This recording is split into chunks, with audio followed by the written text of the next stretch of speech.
शहर की बिलपाड़ा स्थित अंबेडकर चौक पर नववर्ष के अवसर पर शौर्य गाथा दिवस के 7 दिवसीय जागरूकता रथ को सूबे के मंत्री सह स्थानीय विधायक हफीजुल हसन के द्वारा हरी झंडी दिखाकर रवाना किया गया। शौर्य गाथा सप्ताह रथ अंबेडकर चौक से यात्रा प्रारंभ कर भगवानपुर, सलैया, नवापत्रो, बिहाईगढ़ा, माधोपुर, घसको, बलनाडीह, रूपाबाद और संघरा गांव का दौरा करते हुए ग्रामीणों को जागरूक करेंगे। यात्रा के अंतिम दिन संघरा में भव्य कार्यक्रम का आयोजन किया जाएगा। इस दौरान मंत्री हफीजुल हसन ने संविधान निर्माता डॉक्टर भीमराव अंबेडकर की आदमकद प्रतिमा पर माल्यार्पण करते हुए उन्हें नमन किया। मौके पर मंत्री ने कहा कि देश में फिरका परस्त लोगों के द्वारा संविधान निर्माता डॉक्टर भीमराव अंबेडकर को अपमानित करने का काम कर रहे हैं, जिसे किसी भी सूरत में बर्दाश्त नहीं किया जाएगा। कहा कि 1 जनवरी 1818 को महाराष्ट्र के पुणे के पास स्थित भीमा नदी के किनारे हुए संघर्ष में अछूत माने जाने वाले महार जाति के लगभग 500 सैनिकों ने अंग्रेजों के साथ मिलकर पेशवा की 28,000 सैनिकों की सेना को शिकस्त दी थी। इस ऐतिहासिक युद्ध में जीत ने दलित समुदाय की आत्मगरिमा को नई दिशा दी और पेशवा शासन के जातिवाद के खिलाफ महत्वपूर्ण संदेश दिया। वहीं भीम आर्मी के प्रदेश संगठन प्रभारी राजेश दास ने बताया कि 1 जनवरी 1818 दलित समुदाय की संघर्ष की पहचान। इस युद्ध का महत्व तब समझ में आता है जब हम पेशवा शासन में महार समुदाय की दयनीय स्थिति को देखते हैं। पेशवा सरकार में महारों को सार्वजनिक स्थलों पर घड़ा और झाड़ू बांधकर चलने की मजबूरी थी ताकि उनकी थूक और पैरों के निशान सार्वजनिक स्थलों को अपवित्र न कर सके। इस अत्याचार के खिलाफ महार समुदाय ने बगावत की और पेशवा की विशाल सेना को हराया। यह विजय दलितों के आत्मसम्मान की लड़ाई की एक मील का पत्थर बन गई। संविधान निर्माता बाबा साहेब अम्बेडकर की प्रेरणा के रूप में भीमा कोरेगांव शौर्य दिवस ने भारतीय संविधान निर्माता भारत रत्न डॉक्टर भीमराव अम्बेडकर को प्रेरित किया। महार जाति के लोग उस समय मनुस्मृति कानून लागू था, जिससे परेशान होने के बाद ईस्ट इंडिया कंपनी नामक शासन से मिलकर महायुद्ध हुआ था, जिसमें मात्र 500 महार जातियों ने 28,000 बाजीराव पेशवा सेनाओं को मारकर झुकने पर मजबूर कर दिया। उसी दिन पर बाबा साहब डॉक्टर भीमराव अंबेडकर ने कहा कि हमारा शान है इस महाराष्ट्र के पुनः भीम कोरेगांव याद के रूप में सदैव जीवित शौर्य चक्र दिवस हम सभी को मनाना है।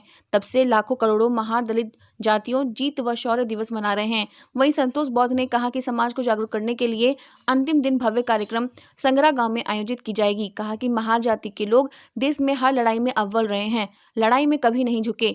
जब आत्मसम्मान रक्षा करने वाले बात आए तब नहीं झुकेंगे। इस मौके पर प्रकाश दास, नरेंद्र दास, इंद्रानी देवी, पंकज दास, बबलू दास, शिबू दास, राजीव दास, दिलीप दास आदि कई लोग मौजूद थे। आज सर कैलेंडर ईयर में जो उधर जाएंगे उसमें आज वर्ष का पहला दिन है और इस शुभ अवसर पर हमारे नौजवान साथियों ने, खासकर संतोष बुद्धा जी ने और सभी साथियों ने मिलकर के आज शौर्य गाथा यात्रा का शुभारम्भ किया गया है और इसमें गांव-गांव जा कर के बाबा साहब भीमराव अम्बेडकर जी ने क्या हम लोग को दिए और उनके दिए हुए संविधान से जो लाभ हम लोग को मिल रहा उस बारे में सबको जन जन तक पहुँचाना है। और जो फिरका परस्त ताकत जो बाबा साहब को अपमान करने में लगे हैं उनको मुँह तोड़ जवाब देने के लिए हम लोग ये जागरूकता अभियान यहाँ से शुरू किया गया है। और एक सोची समझी साजिश के तहत बाबा साहब को अपमान किया गया लोकसभा में, जो पहली बार इस तरह का घटना घटी है, बहुत निंदनीय है। हम सभी समाज मिलके उनका निंदा करते हैं और आगे ये नहीं हो और हम लोग आगे एकजुट रहेंगे और जो भी बाबा साहब के विरोध में जो ताकतें काम करें उसका मुँह तोड़ जवाब दें। ये है सर की जो शौर्य गाथा है, जो बहुजनों का संघर्ष रहा है, वो इतिहास से गायब कर दिया। शौर्य दिवस एक्चुअली भीमा कोरेगांव की कहानी है। भीमा कोरेगांव में 1 जनवरी 1818 ईस्वी को बाजीराव, पेशवा II और महार सैनिकों के बीच युद्ध हुआ था। महार सैनिक अंग्रेज़ों के तरफ से, ईस्ट इंडिया कंपनी की तरफ से 247 सैनिक का लड़ाई है और इधर 28,000 पेशवा के बीच का लड़ाई था। वो लड़ाई इसलिए था क्योंकि उस समय बहुत ज़्यादा जातीय प्रताड़ना होती थी, जैसे गले में घंटी, कमर में झाड़ू, बदन में चुक्का और मुंह से अछूत अछूत अछूत शब्द कहकर चलना पड़ता था। उस समय वर्ण व्यवस्था लागू था। वर्ण व्यवस्था के अंदर हम लोगों को सबसे निम्न दृष्टि, सबसे नीचे श्रेणी में रखा गया था। यानी रोड पर हम लोग खुलेआम अभी जिस तरह से घूम सकते हैं उस समय नहीं घूम सकते थे। तो एक तो पूर्व से प्रताड़ित था, और जब ईस्ट इंडिया कंपनी ने भारत पर अपना आधिपत्य जमाना शुरू किए तो आधिपत्य जमाने के बीच दलित को उन्होंने अपने समर्थन में नहीं रखा।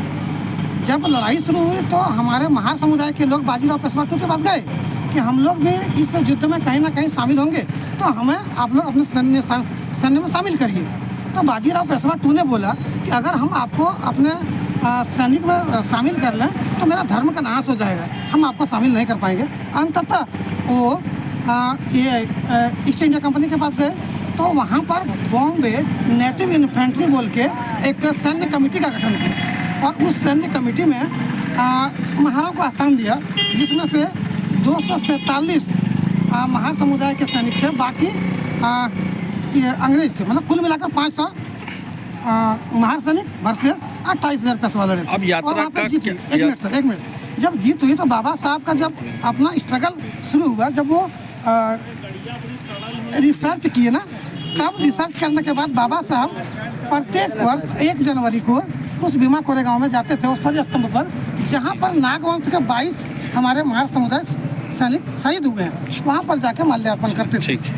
तो इसी वो जो इतिहास को गायब कर दिया ना, वो इतिहास को बताने के लिए हम लोग गांव-गांव जा रहे हैं, और जितने हमारे समुदाय और बहुजन समाज के लोगों सभी को बताएंगे, क्योंकि इतिहास के पन्नों से हमारा इतिहास ही गोल कर दिया, चाहे वो महार सत्याग्रह हो, ठीक, धन्यवाद। सॉरी।